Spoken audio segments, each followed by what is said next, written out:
ये तीसरा चैप्टर है production system, expert system and genetic algorithms.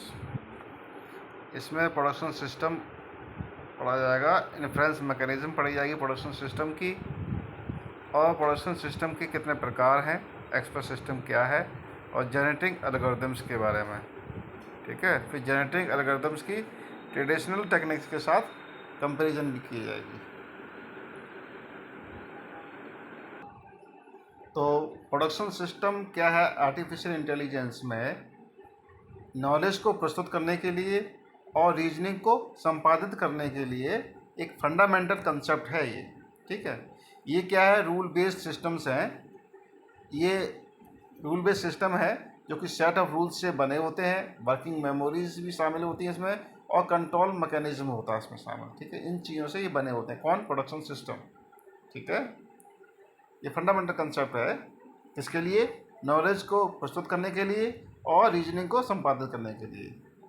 ये सिस्टम बहुत यूज होते हैं एक्सपर्ट सिस्टम में, डिसीजन मेकिंग एप्लीकेशन में होते हैं, और प्रॉब्लम सॉल्विंग टास्क के लिए यूज किए जाते हैं। अब प्रोडक्शन सिस्टम के लक्षण क्या हैं? तो ये ड्यूल बेस्ड स्ट्रक्चर होता है इसका, और नॉलेज और कंट्रोल को अलग रखते हैं। मॉड्यूलरिटी होती है, फ्लेक्सिबिलिटी होती है, working memory, control strategy, pattern matching का प्रयोग होता है। तो मॉड्यूलरिटी क्या है? मॉड्यूलरिटी ये क्या होता है? इसमें रूल जो है इंडिपेंडेंट होते हैं सभी रूल, और इसी से making it easy to add, इससे क्या होता है? जोड़ना, हटाना और मॉडिफाई करने का जो रूल्स हैं बिना पूरे सिस्टम को प्रभावित हुए आसान हो जाता है। ये मॉड्यूलरिटी कहलाती है। ठीक है, यहाँ प्रोडक्शन सिस्टम के कंपोनेंट बताएंगे। 3 कंपोनेंट से मिलकर बना होता है: rules, working memory, control strategy. ये सभी मिलकर क्या करते हैं? रीजनिंग को संपादित करते हैं, डिसीजन लेने के योग्य सिस्टम को बनाते हैं, और प्रॉब्लम को एफिशिएंटली सॉल्व करते हैं। कंट्रोल स्ट्रेटजी के कॉमन प्रकार हैं फॉरवर्ड चैनिंग, जिसे डेटा ड्रिवन भी होता है, और बैकवर्ड चैनिंग, जिसे गोल ड्रिवन भी कहते हैं, और तीसरा प्रकार है कॉन्फ्लिक्ट रेजोल्यूशन स्ट्रेटजी। अब यहाँ प्रोडक्शन सिस्टम के प्रकार दिए गए हैं और उनके प्रयोग दिए गए हैं। तो प्रोडक्शन सिस्टम को किस प्रकार से वर्गीकृत किया गया है कि यहाँ पर ये देखा जाता है सबसे पहले कि किस प्रकार से रूल्स जो हैं वो कैसे अप्लाई किए जाएंगे, अवस्थाएं कैसे चेंज होंगी, और सिस्टम किस प्रकार से बिहेव करेगा जब प्रॉब्लम को सॉल्व करेंगे। ठीक है, तो इन्हीं के आधार पर प्रोडक्शन के जो टाइप बताए गए हैं वो मोनोटोनिक प्रोडक्शन सिस्टम बताया गया है, और नॉन मोनोटोनिक प्रोडक्शन सिस्टम बताया गया है। उसके बाद डिटर्मिनिस्टिक प्रोडक्शन सिस्टम है, फिर नॉन डिटर्मिनिस्टिक प्रोडक्शन सिस्टम है। इसके बाद पार्शियली कम्यूटेटिव प्रोडक्शन सिस्टम भी है। ठीक है, अब आ जाता है प्रोडक्शन सिस्टम के प्रकार, वो एप्लीकेशंस क्या कार्य हैं। तो एक्सपर्ट सिस्टम में भी यूज़ होता है, ऑटोमेटिक प्लानिंग भी यूज़ होता है, नेचुरल लैंग्वेज प्रोसेसिंग में यूज़ होता है, इंडस्ट्रियल ऑटोमेशन। कुल मिला के एआई का पार्ट है, तो ये बहुत क्षेत्रों में प्रयोग होता है। और क्या?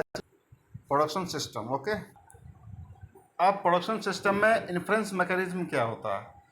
ये एक प्रकार का वह मैकेनिज्म होता है, मेथड्स होते हैं जो अप्लाई किए जाते हैं। इसको ऐसे समझिए, किसी भी कंक्लूजन पर पहुंचने के लिए जो ज्ञात तथ्य हैं उनको, उनके रूलों को, मतलब उनके नियमों को अप्लाई करने का, है ना, उससे संबंधित है इन्फ्लुएंस मैकेनिज्म। ओके, तो इन्फ्लुएंस मैकेनिज्म क्या होता है? ये 2 प्रकार के कहीं ना कहीं होते हैं, फॉरवर्ड चैनिंग और बैकवर्ड चैनिंग।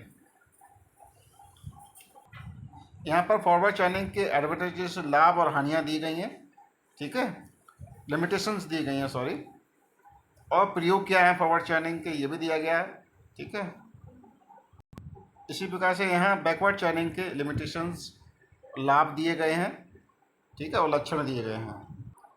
अब बैकवर्ड चैनिंग और फॉरवर्ड चैनिंग का कंपैरिजन, तुलना। तो तुलना के जो आधार हैं वो अप्रोच है, स्टार्टिंग पॉइंट है, direction of reasoning, focus, efficiency, control strategy, use of working memory, suitability. ठीक है, इनके आधार पे आप कर सकते हैं। तो जैसे अप्रोच के आधार पे करते हैं तो फॉरवर्ड चैनिंग डेटा ड्रिवन होती है, और बैकवर्ड चैनिंग गोल ड्रिवन होती है। इसी प्रकार स्टार्टिंग पॉइंट के आधार पर करते हैं तो ये फैक्ट आधारित होती है फॉरवर्ड चैनिंग, और बैकवर्ड चैनिंग गोल आधारित होती है। डायरेक्शन इसका कैसा होता है, फॉरवर्ड होता है फॉरवर्ड चैनिंग का, और बैकवर्ड चैनिंग का बैकवर्ड होता है। ठीक है, गोल गोल फैक्ट की तरफ जाता है, और फॉरवर्ड चैनिंग में फैक्ट गोल की तरफ जाता है। ठीक है, फोकस कैसा होता है फॉरवर्ड चैनिंग में, ऑल पॉसिबल कंक्लूजन्स होते हैं, जबकि बैकवर्ड चैनिंग में स्पेसिफिक गोल होता है। एफिशिएंसी कैसी होती है, कम एफिशिएंट हो सकता है फॉरवर्ड चैनिंग, लेकिन बैकवर्ड चैनिंग मोर एफिशिएंट होता है फॉर स्पेसिफिक टास्क। ठीक है, इस प्रकार से तुलना की जाती है इन दोनों में। इसी प्रकार से कम्यूटेटिव और नॉन कम्यूटेटिव सिस्टम का तुलना की जा सकती है। इनके लिए आधार हम ये बना सकते हैं, order of rule application, outcome, search space, complexity, control strategy requirement. ठीक है, इनके आधार पे, और तालिकाबद्ध रूप में ऐसे दे सकते हैं, रूल ऑर्डर अगर है तो उसमें मैटर नहीं करता कम्यूटेटिव सिस्टम में, और नॉन कम्यूटेटिव सिस्टम में रूल ऑर्डर मैटर करता है। ठीक है, रिजल्ट कैसा होता है, सेम आउटकम होता है कम्यूटेटिव सिस्टम में, और जबकि नॉन कम्यूटेटिव सिस्टम में डिफरेंट आउटकम होते हैं। इस सर्च स्पेस कैसा होता है, स्मॉलर छोटा होता है, और उसमें बड़ा होता है किसमें, नॉन कम्यूटेटिव में। कॉम्प्लेक्सिटी कैसी होती है, लो होती है कम्यूटेटिव में, और उसमें हाई होती है नॉन कम्यूटेटिव में। रीजनिंग कैसी होती है, सिंपल होती है कम्यूटेटिव में, वहाँ कॉम्प्लेक्स होती है। इस प्रकार से ऐसी तुलना की जा सकती है। अब ऊपर दी गई समस्त प्रक्रिया को नए सिरे से समझने की कोशिश करते हैं कि प्रोडक्शन सिस्टम का इंट्रोडक्शन। तो प्रोडक्शन सिस्टम क्या होता है, one of the earliest and most fundamental approach है for knowledge representation and reasoning in artificial intelligence. They are rule based system and operate using a set of production rules, working memory and control mechanism. यही सब बताया गया था पहले। तो one of the major characteristic of production system is modularity, where each rule operates independently। ये भी बताया गया, this makes this system flexible and easy to maintain. Another important feature is the separation of knowledge and control. Knowledge और control अलग होना, ये दूसरा feature है। ठीक है, allowing changes in rules without affecting the reasoning mechanism. In the first step, system compares the rule with the facts stored in the working memory to identify applicable rules. Second step में क्या होता है, control strategy, select one rule from the set of applicable rules.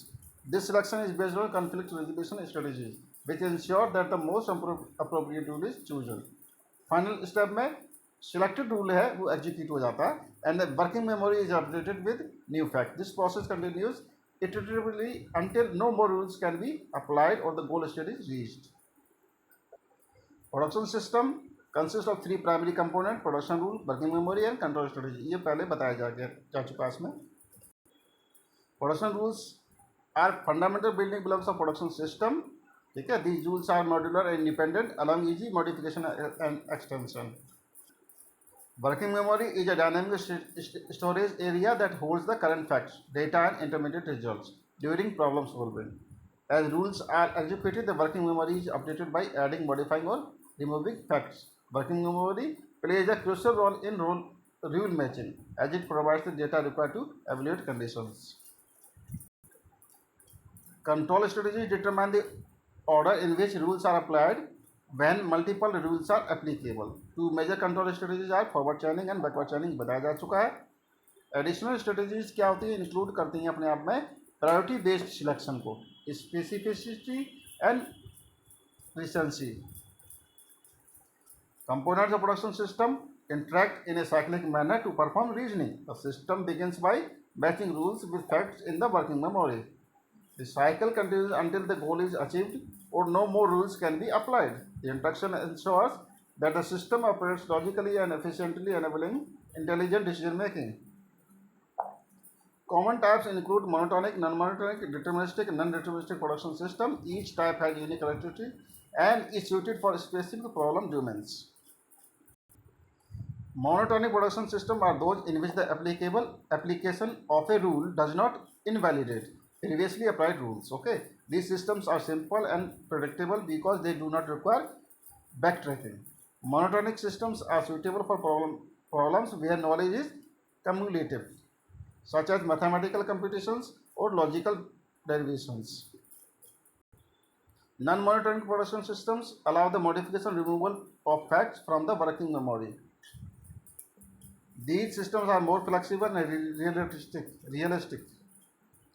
Deterministic production system produce a predictable outcome for a given input. Genetic algorithms introduce An evolutionary approach to problem solving FSIC optimization 3 population based search and fitness evolution. Compared to traditional methods, they offer greater flexibility and adaptability in solving complex real world problems. Okay. Uh, The key components of genetic algorithms include chromosomes, population, and encoding. Chromosomes represent individual solutions, while the population consists of multiple such solutions. These components enable the evolutionary process, allowing algorithm to explore and exploit the search space effectively. Proper design of these components is crucial for achieving optimal performance.